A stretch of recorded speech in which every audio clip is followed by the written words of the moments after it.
I was gonna say, or find a book Lee that can has be one. the official flag. Yeah, that's right. We pledge allegiance to Lee. Oh my God. It's not out there? Hard to tell. So we'll take that and put it away for cleaning.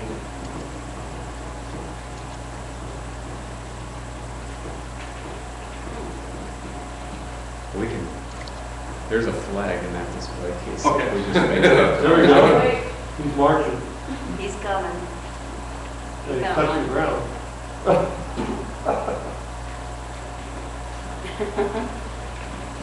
All right, now that we have a flag, rise for the Pledge of Allegiance. I pledge allegiance to the flag of the United States of America and to the republic for which it stands, one nation, under God, indivisible, with liberty and justice for all. We have to look and see it. Anybody? I'll get it. Well, I can ask. There's only two here.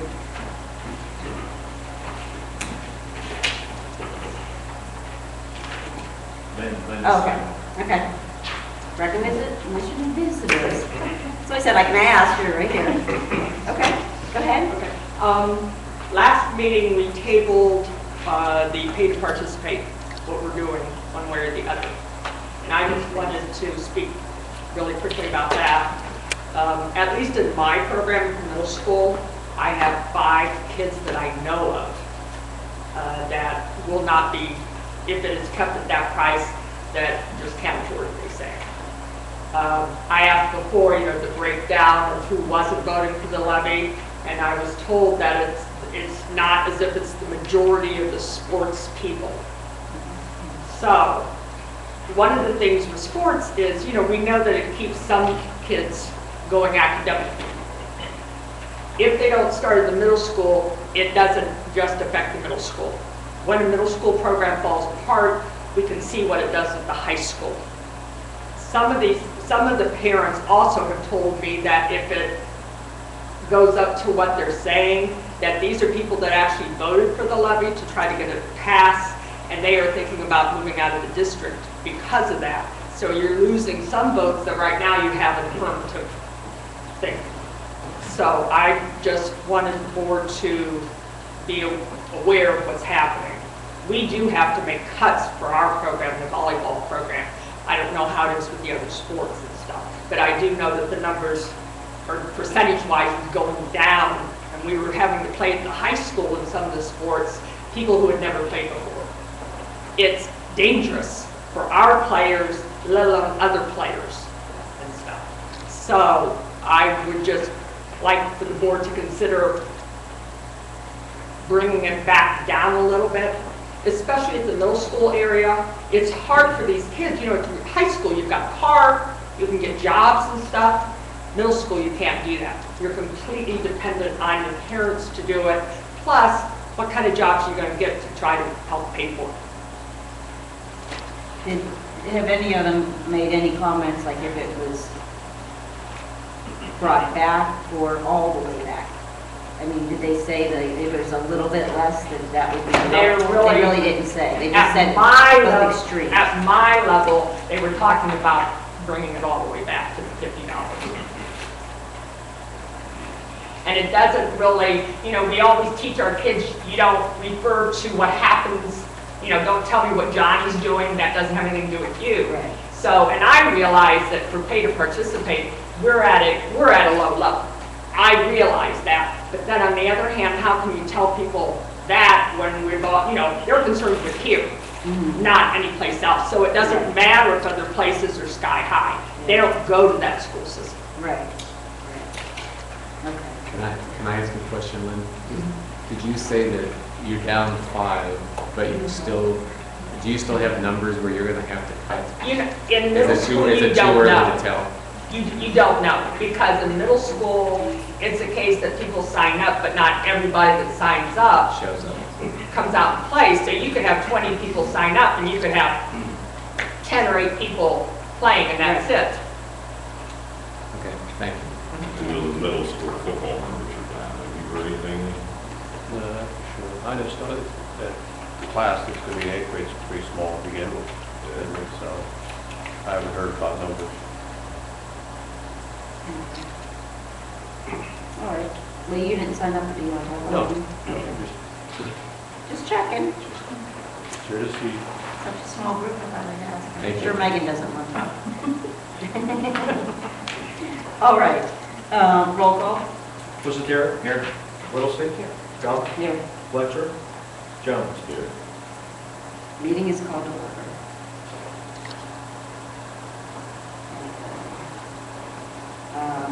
I don't have anything under the president's report, other than I think I want to commend everybody on graduation. It went well, and we beat our record. We were 5 minutes under what we've ever been, so we were moving. Although it didn't go too fast naming names. I thought that was good. That can even slow down a little bit more, actually, because a lot of parents say that as they're coming across and the next one's going down, they can't get a good picture because I tried to step out, although I don't like my picture taken, but so that the parents can get a picture. So we can slow down a little bit. But other than that, I thought it went well, and seemed to go, everything went well with that. So, and the end of the school year seemed to go well. So, I think that was it. All right. So we can go to superintendent. Okay. That's okay. So I have some updates and then on the presentation. I just wanted to mention technology policies. I've gotten those out to you. My intention is to bring those back at July's meeting. If there's any input though that you have on any of that, we've done a couple different things. I asked our Brent Minnie, who does our policies, to revise our acceptable use policy to bring it more up to date. It was, I think, 13 years since the last revision. There's minor changes, nothing major. And then I also asked if he could create something that would address and give some guidance for our staff members, faculty here, as far as social media goes and interacting with students, and also using text messaging on cell phones or even cell phones in general with students. So he's put together a couple of things there. I think what you'll see, if you haven't had time to review them yet, what you'll read is that we're not taking an approach where we're telling our staff and teachers absolutely never on any of that stuff. We're giving them good guidance on what is a smart way to use those and what they should avoid, what they shouldn't, those type of things. So if you have any feedback, please get that to me. We can work with Brent if needed to revise further. If I don't hear anything, or even if there are some revisions, my intention would be to bring those forward at the July meeting. Along the lines with technology, we're going to try something here at school in the fall. I think grades 6 through 12 during study halls in lunchtime, grades 4 and 5 during their lunchtime period. We're going to allow students to have their own technology devices here at school. See how this works out in the classroom. That'll be teacher dependent on whether or not they want to allow those to tie in to what they're doing in the classroom if there's educational value. There's a lot of things though that our students and teachers could use that could enhance what's going on in the classroom. It'll never replace, but there's a lot of free things out there that could really enhance what's happening. And with our financial struggles, it seems to make good sense to allow kids to use what they have as long as we're putting parameters in place to make sure that it's being used smart and appropriate. So I think last month, Pete and Matt were here. They talked about this wireless system that's been installed and how we have oversight on seeing, if needed, what kids are logging on to and the ability to cut bandwidth to certain areas and others. And so we have a system in place that we feel comfortable with giving this a try. And our principals are revising handbooks that you'll see either in July or August, depending on when we have them done for next year, to allow for this type of stuff to happen. But those handbooks will tie in with our policies, and all of that will have parameters in place to make sure that it's not just chaos when it comes to that. Is there like a password that, I know if you go to say you go to a hotel and you want to use your computer, you have to have a password. Is there a password that would be password protected, so you can't use your smartphone to get on the internet from your classroom unless you have that. For the internet So that service they that's can't here, jump on. it is password protected. It all is? Okay. Anybody that gets on has to use their username and password to log into the system here, just if they sat down at one of these computers. The thing that we can't control are kids that have network plans through Verizon or AT&T that can get on and access to them stuff. But if they're going to be logging on through our system, we'll be able to manage that. So what would the intent be for the study halls and lunch periods? Keep kids busy. Okay, They- I mean, are we gonna let them play games? Are we going to let them play games during those times? During those times? Yeah, I'm not sure that that's going to be monitored to the I extent of. don't, making sure the I kids are- fundamentally disagree. I don't want kids playing games in our building on the computer. I just fundamentally disagree with that. If they're gonna do it for educational purposes, that's just fine, but I just don't think that, study hall is study hall, not play games. I don't think we should. I thought that's all we were using it for, was for education. We're not going to be able to, in a lunchroom or study hall setting, where there's masses of kids to be able to see what every kid's doing on their phone, if they have one that they're using. So, in a classroom, that's a different story. Well, we could do things, I mean, I guess my first thought, I wasn't thinking of that, I was thinking it was only used for educational, but like if there's a test going on, they can't have like, well, sound, but even, there's some of these things you can put notes on, so you can't have the notes, that No, kind they of wouldn't stuff. be able to. You could search, I'm having a chemistry Right, test. You could exactly, search that's what I chemistry. mean, maybe it's something where they turn the phones in at the beginning of a test time or something, but there's gotta be some kind of limitation with that, because Yes. that could really, Well, there will be. I mean, anything that you can do falls under everything that's already found in our handbook. We're not recreating major sections of this handbook. Everything that can happen on there is stuff that can happen without that kind of device too. Did you guys get that new school board magazine yet? There was one that came in here just this week. I think I've gotten mine. All right, well, there's an awesome article in there. What is it, Oak Hill School? I think you said it was okay. Oak Hill or something like that, that there's 4 or 5, it's a big story about this technology and what they're doing with it in the school. Okay. So, and if we can follow along that same path as this school did, I think it'll be beneficial to the kids. And I don't have any trouble using it for educational purposes, but I think that generally speaking, and jump in here, Lynn, if I'm incorrect, if I'm wrong, jump in, but, teachers struggle getting kids to do homework at home because they're busy playing video games. I mean, that is a real struggle, trust me. I can jump in. We don't want them playing video games in study hall because they should have homework. And if they don't have, they should be getting adequate homework to keep them busy in study hall. That's part of the program.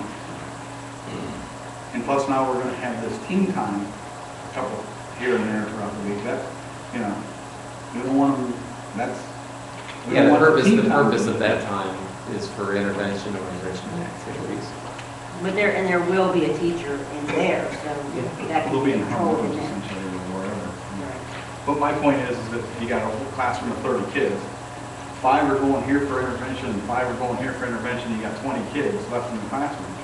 Those 20 kids don't need to be on their computer. Well, maybe I should step back for a minute here because I don't think all of a sudden study halls are going to be kids playing games. I don't think this is really going to be any different than what happens in a study hall right now. And in a study hall in this building right now, for example, a good number of those kids are released to come to the library and they come in here and they're on their computer. Other kids are, as I walk in here, are huddled around the table. Some of them are doing group work, some of them are talking. Some of the kids on the computers are writing reports. Some of the kids are searching the internet for, I don't know, kind of stand there and watch what they're looking for. So I don't think all of a sudden this is going to be mass game time. Can I sit here and tell you though that there's gonna be kids that are going to be doing that during the study hall? No, I can't, but I can't tell you that that's not happening right now either with the way that they're currently set up. So, what I can tell you is, as far, the reason we do this is for educational value. Some of these other times that are down times, we allow kids to use these things on the buses. And in many cases, it cuts down on problems we have in buses. Schools that have implemented this in periods like study halls and lunchtime, where there's less structure than a regular classroom that's going on, they've seen a significant decrease in the amount of incidents that they have between students during those times. And so I think there's value on both sides of the coin. Well, go ahead. You got to look at incidents. I mean, they're busy, so they're not getting in trouble. Okay, I equate that to setting an infant in front of Barney for 6 hours a day. You know what I mean? And they're not making any noise because they're watching Barney or whatever. That's what you're showing the age here. But are they? They're not having any incidents. So you can get your work done or whatever you need to do around the house. But is that really what's best for that kid to be doing? So I don't know that, in my opinion, that that they might be better behaved because they're playing playing a game or something. But is that really what's best for that kid to be doing? In my opinion, what's best at that time is they should be doing work, and the best thing is not always the easiest thing, right? The best thing. Does that make sense? Yeah. The easy road is not always the best road, but the right road. Or easy road is not always the right road. That's what I'm trying to say. So I just think that we need to be very careful with saying you're allowed to have your phones and in your now what are these things called, the Kindles and all that stuff during those times because we don't want them. The object is not to keep them quiet. The object is to get them to learn and progress. And we should need to make sure that we're focusing them in that direction. Yeah, I think it comes down to a matter of what is it that we want and what are the assumptions that we make. Again, I'll go back to, I'd be surprised if I were to walk in next fall and walk around and see 30 kids in a room or study hall playing, 30 of them playing games. I don't think that that's what's going to happen. I don't think that that's what's going to happen. I think that there's beneficial things that they can be doing on that too. I think the original question was, are we going to allow them to play games? And I can't tell you that there's not going to be a kid or two that's in there playing games, but I can't tell you that that's not happening right now without those devices. And so it's not going to be the push. It's not going to be take out your device and play the games and keep quiet. And it definitely won't be the expectation with what's happening in the classroom where there's structured learning that's taking place. But I'm concerned. And maybe the handbooks just need to reflect that. Yeah. That, hey, this is an educational tool. It's not to be playing, it's not here to be playing.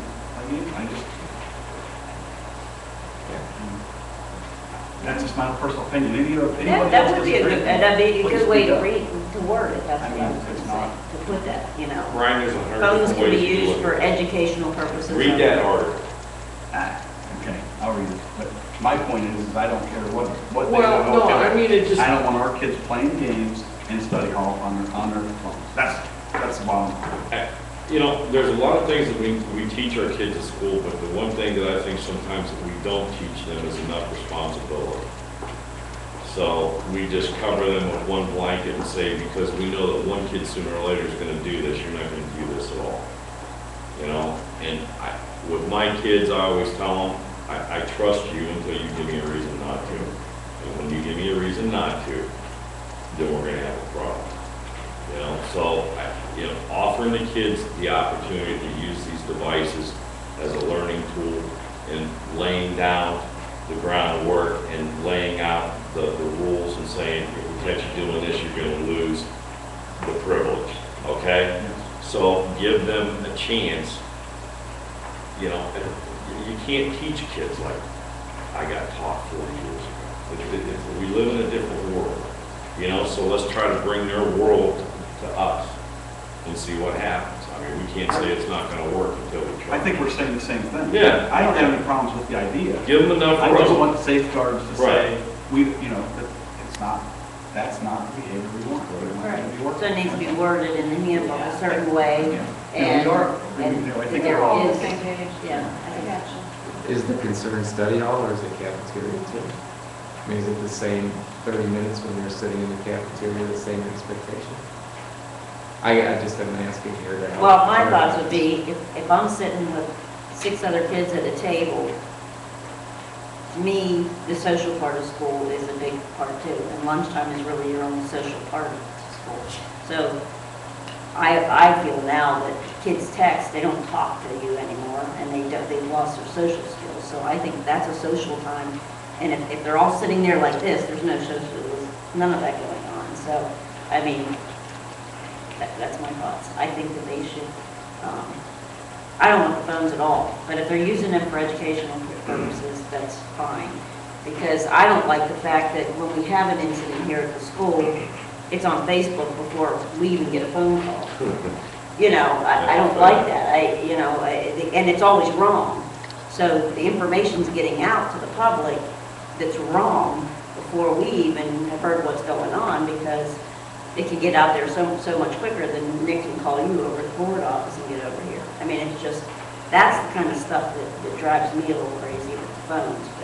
But at the same time, you know, same thing, lunchtime. I'd rather them be sitting around talking and socializing than playing a game, so that's how I feel. So, but Lynn's chomping at the Fundamentally, bit. I You told her agree. she could talk, and then you told her you could. Fundamentally, I agree with, I just don't think that the phones and that should not be used for Yeah. educational purposes during school time, that's it. Yeah. I mean, I know when my kid was a senior in school, he texted me one day, in the middle of the day, and I was furious all day. And then he came, until he got home to find out, what in the world he texted me? What's that? What's You that? do it right Yeah, now. That's right, that shouldn't be going on. So, that's, I'm an old grouchy person, so maybe that's the reason. Go ahead, I'm right sorry. there with you. Go ahead, Lynn, I'm sorry. You talk too much, you forgot. I know not that long ago, we tried iPods, is that what it is for music, in the middle school during lunchtimes and stuff like this. And then they went back on it because, and it was because they played the music so loudly, that the music they were playing was inappropriate. And, with lunchtime, you're right, socializing, they don't socialize and stuff. If you give them that, you can see out in public what they do with it.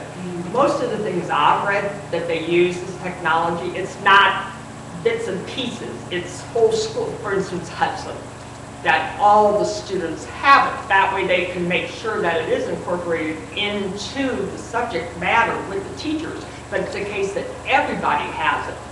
Even now with the Kindles and that stuff, I've caught kids that have had books. They're not paying attention to the teacher, because if it's technology, they will take technology over a teacher most of the time. So they're over here under their skirts and everything else reading these books, but I've seen books that are inappropriate for school. And it's so easy to get off these sites that as soon as they get off, then you have to assume that they shouldn't have been on wherever they were to begin with. So that's kind of my problem with it, because we did try something, and like I said, most of the things I've read, it's mostly the school, everyone has it. So that way you can control it more, that it's used educationally and stuff.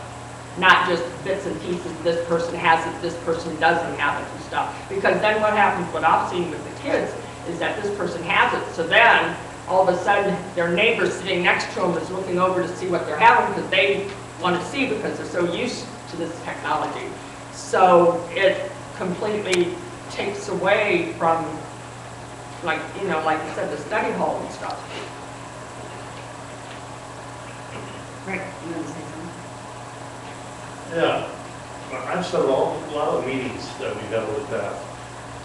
And that's, I think the input from the teacher should be the number one thing. How many teachers do you have in this school system? 50, 60, 70? 9. I would go to 90 teachers and ask them. They're with these kids every day, and from what I've seen in the last 3 or 4 months, I don't know how much input our teachers have that teaches these kids every day. We're going to have more kids in the schoolroom coming this next year. And I was watching some high school kids that graduated, they're probably in their 3rd year of college, come back to the basketball game. And I'll bet you 70% of the game they don't even watch. And some kids that John Hurchek had was a real good player. He was on that. I was watching over back behind the bench. He was on that phone 70% of the time. They wouldn't even watch the game. That's what you. And when you try to talk to the kid that you knew through high school, they can't even look you in the face and carry on the conversation. Well, I see where this whole technology thing's going. I think we've had more complaints, I don't know, from the things, going back to the dress code. I was for #1 uniforms in these schools from day one. All I heard about, we send a kid down to the principal, send a kid down to the principal, girls inappropriate dress. Have we asked these teachers what they want? Evidently not. I just don't think we're getting input from this person here that's with these kids every day. Board members, maybe a couple of you go through the classroom. These people are with them every day, and with the 30 kids in the classroom we're putting them in now, I heard some teachers that I can't even handle 20 because they got some of these kids that need special help, and I would label them as a troublemaker. I can't handle them now, you're gonna give me 5 more. And we're hiring more special ed, so that tells me there's more problems coming in, and we're gonna put ourselves, not that it's not good technology. Are those teachers on the technology committee? Yeah, just in general, the way things work, you know, we have different committees that are voluntary, and teachers can be part of. That technology committee that's discussed this issue throughout this past year has roughly anywhere between 10 and maybe 14 people that show up each month when we have the meetings. We've had discussion on this. Those minutes get put out to all of our faculty and staff here for input. The other things that we do through the department chair meetings, again, that those representatives are supposed to be representatives of the teachers from the different areas of the school. Those minutes get put out and ask for input from anybody prior. So there was a survey that the middle school teachers gave to Mr. Montgomery in regards to technology use. They don't want to be forced to have to use it in their classroom. No one's forcing anybody to use this in their classroom. I think it's very important that a teacher be able to establish in his or her room whether they want to use these opportunities. But I think it's just as important for the teachers that are here that want to use it to allow them to handcuff them and not give them the opportunity to use something that could really enhance what they're doing with the kids seems like a crime. And I think the other thing that I would say just in general about this is whether we like it or not, and I may have a different viewpoint, I'm from a different generation on some of this stuff, but whether we like it or not, the direction that things are going with technology, I believe that our big responsibility is to teach these kids how to use it wisely and make good decisions with it and how to be responsible with it. Because whether we allow it in this building, whether a parent allows it at home, it's so pervasive in our society that these kids are going to get it somewhere. And if they get it somewhere and they don't have any clue how to react and use it appropriately, they're going to find themselves in bad situations. And me personally, I think that would be a crime for us. And I know that that's not where the original discussion was. I know that's not what you were suggesting at all, Brian.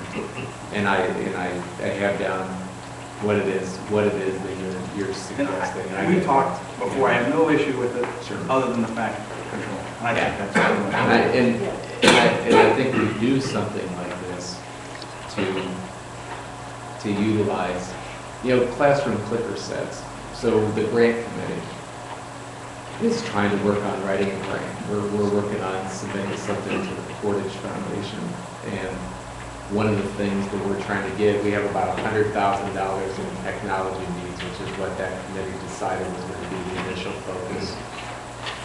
And we want to get classroom clicker sets, these student response systems, because teachers want those in their room. Teachers have very clearly said, this is what I want. We put out a technology survey to all of our teachers last year, asking them about professional development, what kind of uses they could have in their classroom.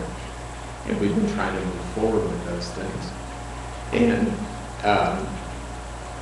teachers want these response systems. They're like $25,000 or $3,000 per system of 24. Somebody that's got a smartphone and a teacher that utilizes the free website can have their students pull out and do the identical thing for free. Get the instantaneous feedback for free. Be able to use that feedback and instant data to drive how they're teaching that day. And it just seems like, if we have teachers that are gung-ho to do that, and we have students that have the equipment to do it, why are we not giving them the opportunity to do that? And maybe we need to relook at the freedom part during study hall. But as far as the classroom goes, there's no teacher here that will be required to have to use these things in their classroom. The handbooks will clearly state that the rules of that classroom teacher are to be followed. If the student violates those rules, just like right now, that there's consequences that they'll pay with that. Maybe, like you were saying, there's some teachers that don't want it. But if it is that valuable, should we do one of our waiver days for training for that? Maybe if they don't understand it, that's why they don't want it. We've done- maybe if we had training on that on a waiver day, then maybe they could, that sort of thing. We've devoted part of our waiver day stuff to technology. I can't say that we've ever devoted exclusively to these devices kids may bring on their own. But there's been, and the teachers really want it. That's what they've asked for on waiver days, is this technology training. The sun's I'm sorry falling about tide. this. The sun's falling tide around everything. Yeah, we're gonna teach that. I just went over to look to see if the key was in it. 6 more weeks of winter. No, that's all I was thinking was. But I think even when you do that, you still have some people that are gung-ho for it, and others that don't want anything to do with it. And I think, we have to respect, they call it teacher agency, the ability of teachers to be able to, to stay within the guidelines of what they need to do, but have the freedom to be able to do it how they choose to. And then, that's an important thing.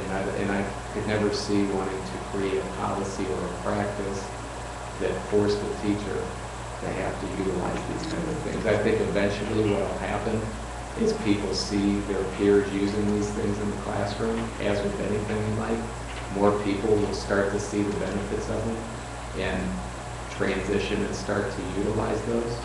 But there'll always be some that just have absolutely no interest. And that's okay, because there's other things they're doing that probably are working just as effectively. I think a good case in point of that is the clickers that you mentioned that everybody wants now. Probably 5 years ago when we first started working with those, they weren't that popular until some of the people saw, like I know a couple teachers use them for study and review for the state tests.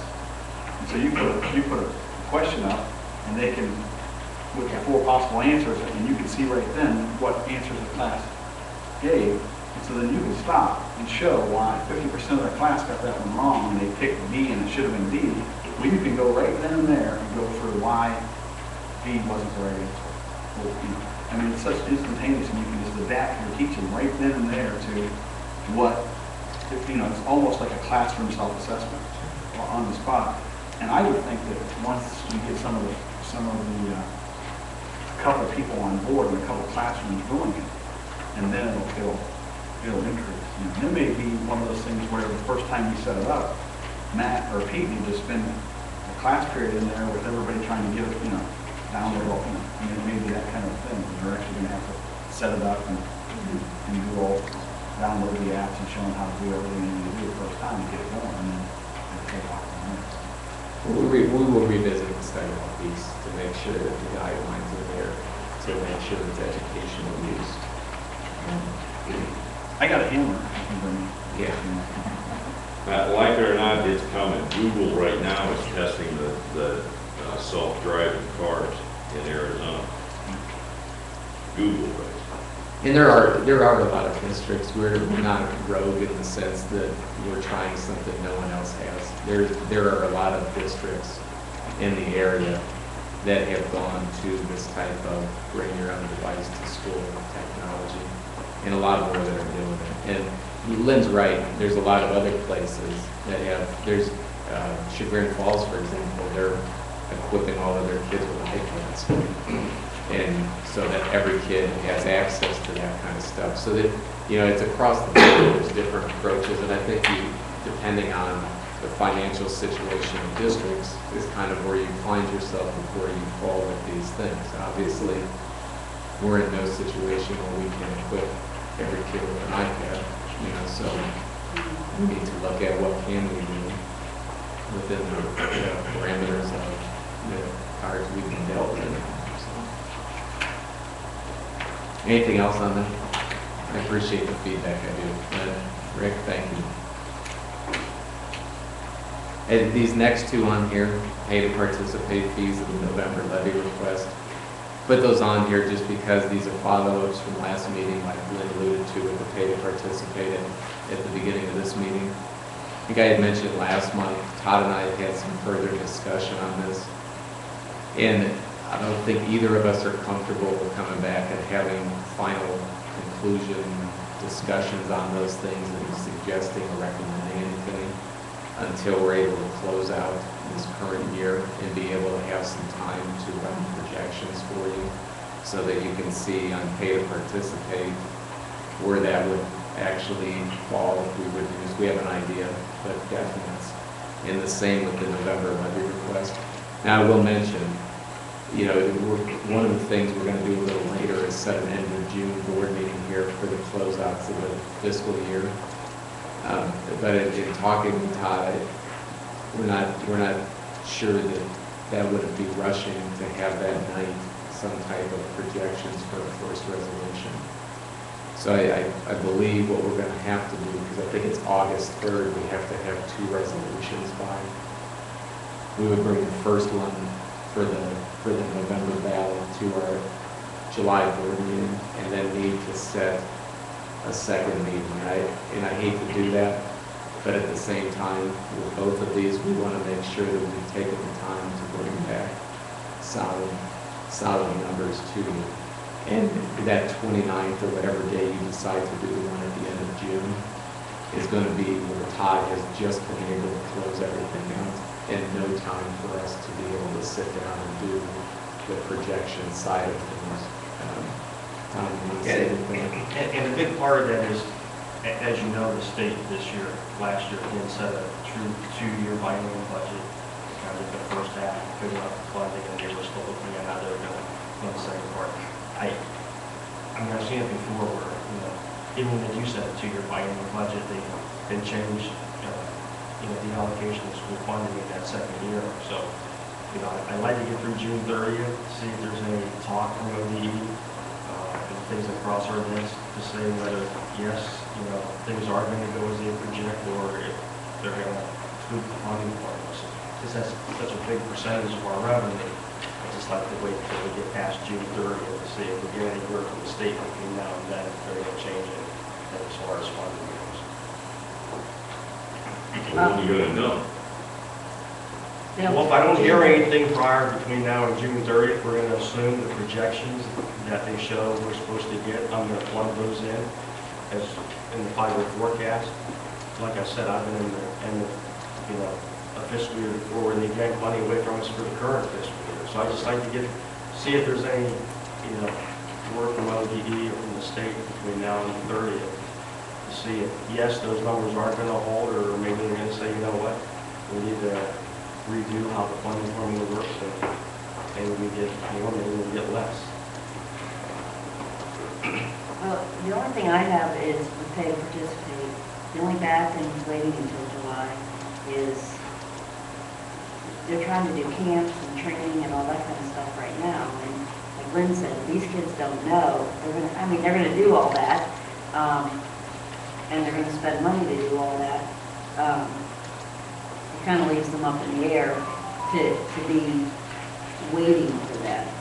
And my thoughts are it's not that huge of an amount of money, but maybe we could do something with that or have some discussion about it tonight anyway to see where people are, because that's the only thing that concerns me is that people, Todd knows, we got fundraisers coming out the wazoo, people are worrying about pay to participate fees coming up, and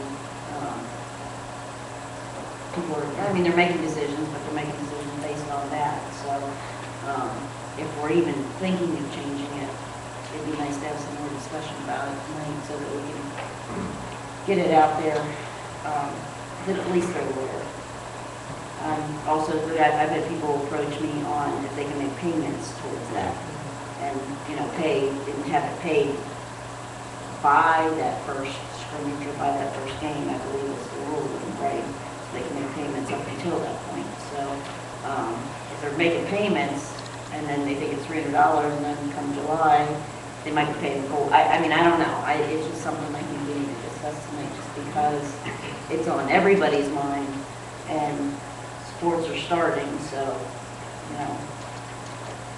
it'd be nice to have at least a little more discussion on it, with my thoughts on it, so. I know I'm not supposed to speak now, but that's a good point. I've heard people talk that if they had a chance, and I know that's more of a burden on To do the on payments. you, because you got somebody collecting money that's got to keep track of all that.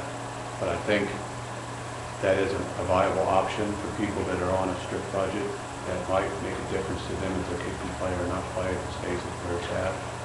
I've heard some people say, well, if I can come up with $50 every 2 weeks, starting now, then I know they should be able to, if they could do it right, they should be able to do it themselves. Right. Put it aside and then have the 300 when it comes time.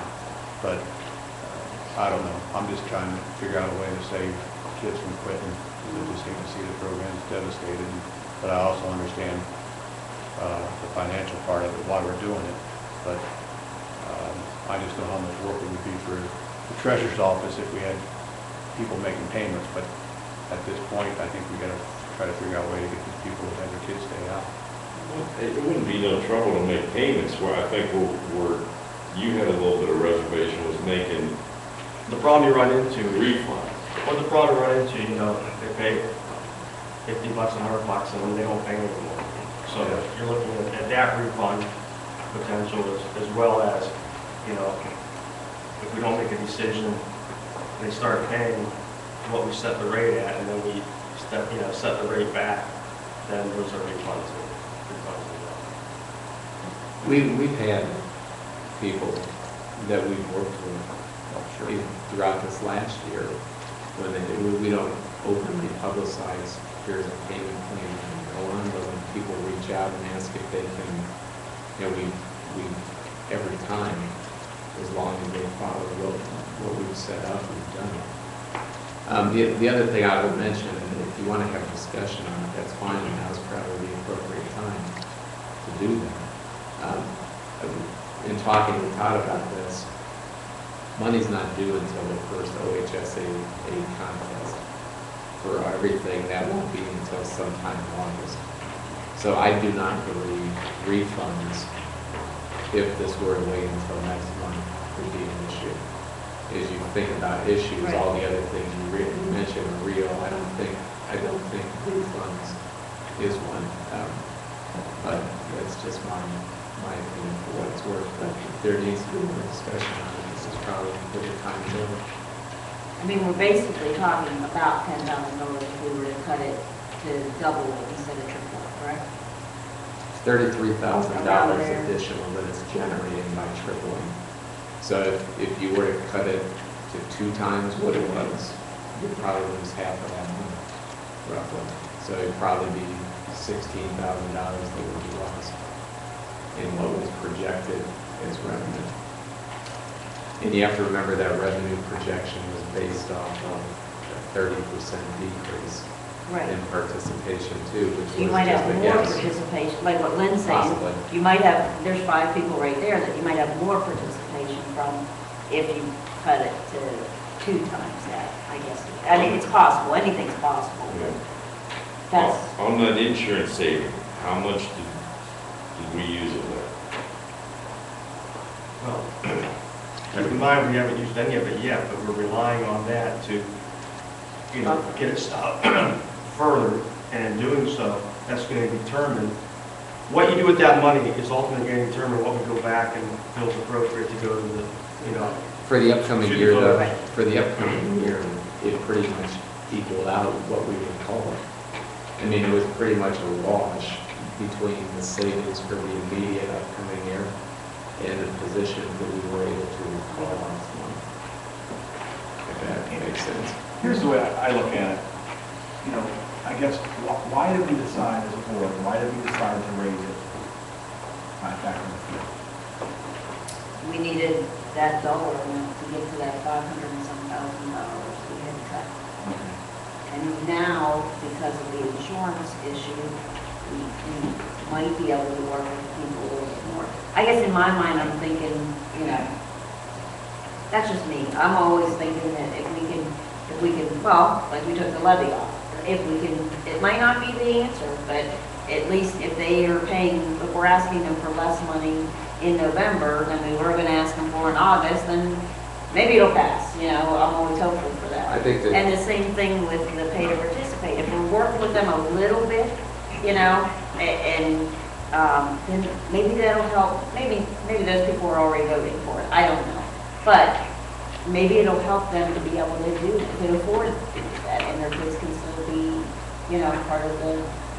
I think what you I have guess to, my question is, fundamentally, has anything really changed that's what I was just gonna since say. the day we decided to raise it by 3? See, I don't think it has. here's the issue that I think has to be considered. You know, when the recommendation was made to increase it 3 times, it was made because of the situation that we're financially in. Our financial situation changed in the standpoint that we were able to, down the road, save some money because of insurance, and immediately right now, not have to make a reduction of however many people it was that we thought we were going to. But we still cut $520,000 from our operating budget for next year. That amount of money that we cut overall didn't change. And when we have these discussions about pay to participate, you know, we looked at many different things. The big one was, how much are these extracurriculars costing us to be able to do? And right now, that answer, after everything's said and done with pay to participate, coming in and gate receipts and everything else and all the expenses, it's like $218,000 that come out of our operating fund. And so we were trying to find, where's the balance here? We believe no one in here has ever said that they don't think extracurricular activities is important. They are. There's a lot of lessons that are learned for life in school that are for students that are part of them, and we want to be able to offer as many of those as we can. On the flip side, electives and everything else that we're trying to offer here are just as important to kids. And Rick talks about 30 kids in a classroom. You know, and so we're trying to weigh what can we do to raise some additional revenue on the pay side so that we decrease the overall expenditure, so that we can keep some of this other stuff here. You know, and so, you know, it was pretty much a wash with what we saved in that insurance change for the upcoming year compared to what we brought back. So if we do anything changing with pay to participate, then that's going to impact down the road. You know, but if the board decides that that's okay, it's fine. I think we just have to keep in mind where the balance of the big picture. You know, but Lynn said it well. You know, we're not by any means the highest pay to participate place in this state. but it doesn't really matter what other people are.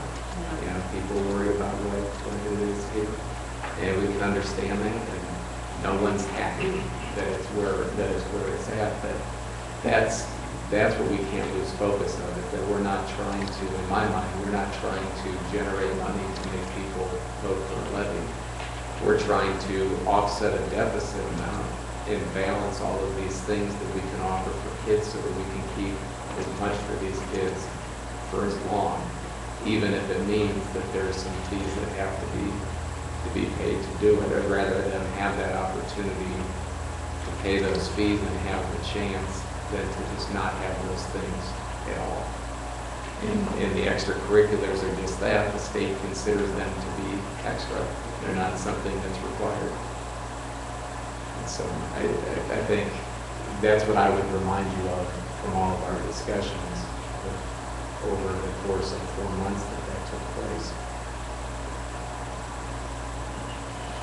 All right, so we're planning on, That doesn't mean there shouldn't be discussion tonight, though. I mean, if you feel there should be, then there should be some discussion tonight. I don't want those pieces to be forgotten, that's all. no, I know. It's just the talk, that's going on, and people are just trying to come up with the answers. And, you know, just once a month meetings, it makes it hard because you're thinking, oh, here we go, another month. What do we do in that next month until we make decisions? I mean, we have made decisions. I'm not saying that. I think that you have to consider that it's going to stay as it is, and that's something. Right, and I think that's what many people will assume. That's the way you have to Right. tell them. Right. I mean, when we ran our last levy, one of the things we passed out to everybody was, one of the things that happens if we don't pass the levies, we're going to have to raise participation. And nobody, I can honestly say, I don't know that anybody got more out of playing football or any sport, and it did any better for anybody than it did for me, because I just know that it just kept me on the straight and narrow there to be able to play football and get ready for next year and all that, and I think that it's invaluable. I mean, it's just tremendous, the value. But we have to look at, you know, we said we publicized what we were going to do if we didn't pass. Financially, we're pretty much in the same shape. We had some, you know, give or take, we're pretty close to where we were when we made that statement where we thought we'd be. And, you know, I just don't know, no matter what we do, we can't make the decision based on pressure from different groups of people, because if we keep it where it is at, people are going to be upset and angry at it with us. If we change it, there's going to be people that are upset and angry with us. So you really have to do, I mean, this is a lose-lose for us. I mean, there's no two ways about it. Right. And I don't know which way more people will be upset, but really we just have to look at what we look at in our plans and our budget and all that. Well, we've you know, also like- said that if it would pass in November, then we can bring it back. And- Well, I'm sure that's the last thing. And how would have to refund? You know, Yeah, you talk about refunds, it'd be, I'll come over. well, to order extra checks, but, you know, so I mean, that's all, I mean, that kind of stuff is all, that's all I I'm mean, thinking about that too. is something we might really want to think about, is if we are fortunate enough to pass the levy in November, we drop it back to whatever, and then for probably 150 students that play fall sports, Credit. we have to credit them, or the ones that don't get credit, we have to do something, but, I mean, Why don't we give them to the end of the season? That doesn't. At the end of the season, you never see the money. Yeah, That's happened on many occasions. yeah. Sad to say, but it happens. And it does, and it's not like it's some oddity. And I can tell you, and I'm going to go off of memory here. I could be off, but it's not that off. I think our collective fees that are owed at the high school level were somewhere in the like $8,000 range from fees that were owed to the district that had never been paid. You know, and so, you know, we don't give report cards to those kids. We don't graduate. We don't release records or anything. But they don't care. That money keeps going on. And when you look at when you couple that with what they did with the hospital a few years ago, where people that now have free lunch don't have to pay for fees, that was a loss of like That was like 14, yeah, over 15,000 for us. So what? If you're on anybody a that free and qualifies reduced lunch for free program. lunch doesn't have to pay school fees, supply fees. I think that's included. So, but you look at it, and what Todd's saying is correct. I mean, there's like this, it's not, you can't ever make a blanket statement and say that you let people play at the end of the season and everybody's going to stick with it. But there's a very good track record to look at across this district over many years where you can see that people that are able to hold off on paying class fees till they decide to while their kid takes the class never can. And so we could get into a same situation with pay to participate. If that's what's decided, and as long as we understand that risk is there, and that's, but you know, I think I go back to, I personally, I would love to never talk about this again in a meeting. So to sit here and tell you, let's wait till July, is something I would have rather decided 2 months ago, or last month when we knew what was going on. But the reality is, until he can close out the books and then have time to go back into his system and kind of play with the numbers to reflect where the closing of the books went versus his forecast, you know, we're just going to be able to give you projections that may, 2 weeks after we make a decision, be different than what we thought to begin with. And so it just seems like the way to do this, that would give you the best numbers that we can, recognizing the state can pull the carpet out at any time, would be to allow the books to close, and then Todd to be able to readjust his program based off of those closing numbers, and then us to be able to run projections and come back here and we could show you next month. We drop it to 200, here's exactly how much you're going to lose, and maybe there'll be some area that we save money in that we weren't anticipating over the course of this year that will be a wash. That kind of thing, maybe it won't, you know, but we won't know those things until, with certainty, until that happens. Mr. Dell, Yeah. you have 30-some kids out here right now in soccer. Pay to play, does that mean they cannot participate out there unless that fee is paid for? Or that? They can't, the fee is due by their first OHSAA sanctioned contest. Same way with football. You can- Same way you can work out there. Liability wise, if somebody would get hurt, They're covered. Yeah. so you have to pay that fee before that first. For the contest. Is a scrimmage considered? Yes. For scrimmage or Yes. scrimmage? Okay, what was, you lost participation fee last year on the sports that the fee to participate? We lost. I mean, did everybody pay? Some of them. No, everybody, if people didn't pay, they weren't able to participate in another sport. Till they No, did. what he was talking about was class fees. Well, yeah, that happens every year. Yeah, that If was, you hold back the report card and these parents. they don't care. They don't care. They don't care. People that don't pay are the ones that don't care if they get. Well, how do they go to the next class if they don't know if they pass? Or they move out of Or district. they move out district, or they're a senior that doesn't care if they go work at McDonald's or something like that, that don't need any kind of. Let me go back to this thing, wait until the end of the season. If we were to set it up to where people could like make payments, I mean, it wouldn't be hard to set up a spreadsheet, but would it be too much to ask the coach to be responsible? You know what I mean? To say, hey, kids, if you haven't got your fees in, we need, you know, or remind your parents. I mean, I'm receptive to payments. I don't know if I'm too receptive to waiting until the end of the season. Because once the season comes to a close, there's no Steve, as much as I, incentive to. as much as I love sports, he's right. If you wait till the season, you're not You gonna let get me get the uniform. You know, if That's you- what I was just gonna say. by Yeah. mid-season maybe or something like that, but there needs to be something there. I know, Todd, I'm just trying to find out a way for these kids that they can all have the opportunity. You know, I wasn't on the board when this 3 times thing started. So, but, you know, that 3 times is only raising a little over 10% of what it costs.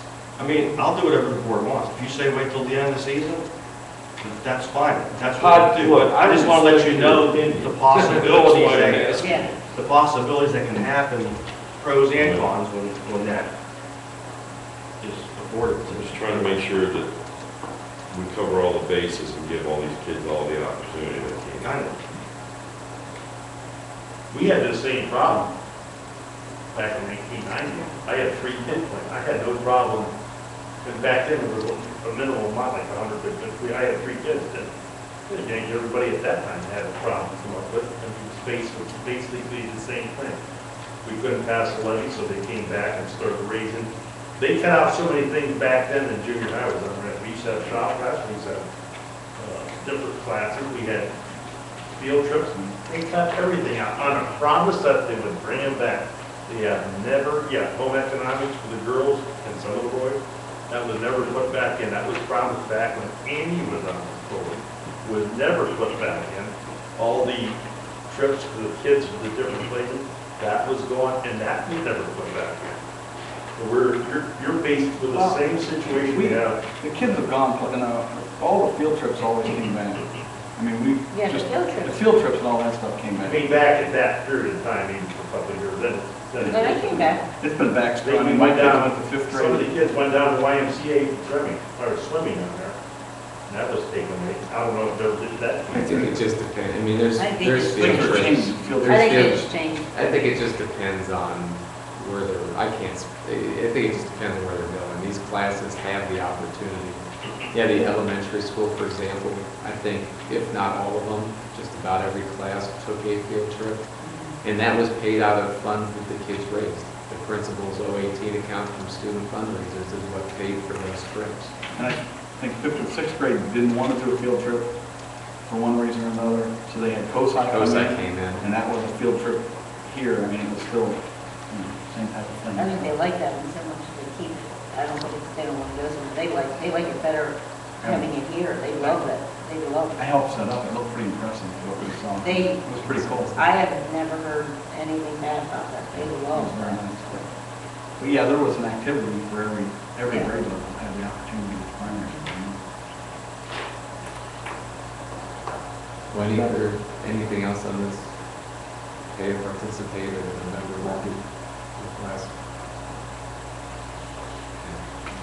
Collaboration with Portage Learning Centers. We are going to be leasing part of our building space to the Portage Learning Centers. They're going to be offering a before and after school program for kids, a Head Start program, and a full day and a half day preschool program. Various reasons to do this. I think one, the before and after school program is a great thing, will be a great thing for our families. It'll be right here. We don't have the money to be able to offer a service like that, but now it's something that parents can do, and it's right here on in our cafeteria. The Head Start in the preschool, those kids eventually, most of them, if not all of them, will be Waterloo students. So we're getting them in the doors here sooner, giving the opportunity, if chosen to have our kindergarten teachers especially collaborate with these preschool teachers and make sure there's a good continuity as kids move up into our building. We're getting parents in here exposed to the campus for some of them may be the first time with their kids. And on the financial side, we'll be leasing it. $1,900 a month is what's being set for space that we already have. It's not adding any additional expense to us. So I think it's a win-win all around for them, for us, and for our community. So they'll be here starting in August. August 1st is when their lease starts. Their programs will begin that last week of August when our school year starts. We're in the process of finalizing the lease right now, and as soon as I get it back from our attorney, I'll get it to you to look at and review. Did I hear you right, we're going to have an after-school care program? Yes. And before school care? Yeah, they'll start at 7 a.m. and the school day starts at 8, and they'll run an after-school program until 6 p.m. So.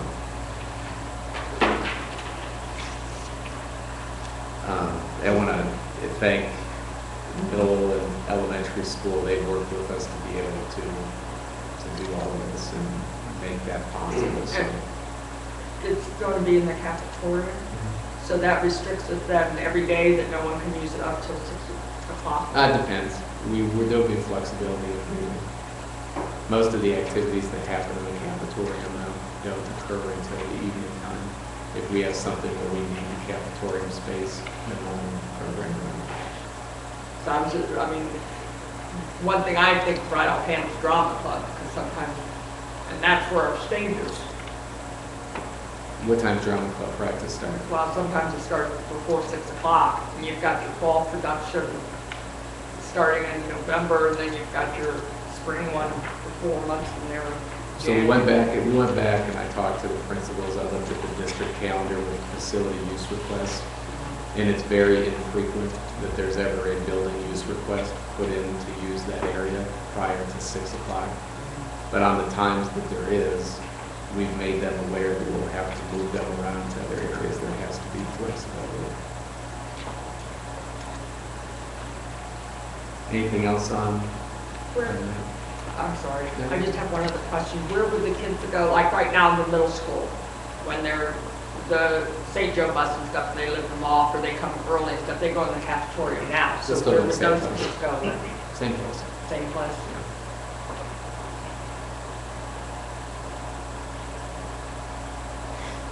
Anything else? All right, I have a presentation I want to do here, a couple different things.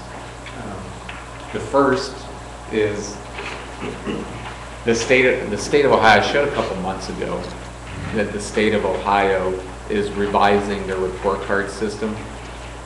And let me move this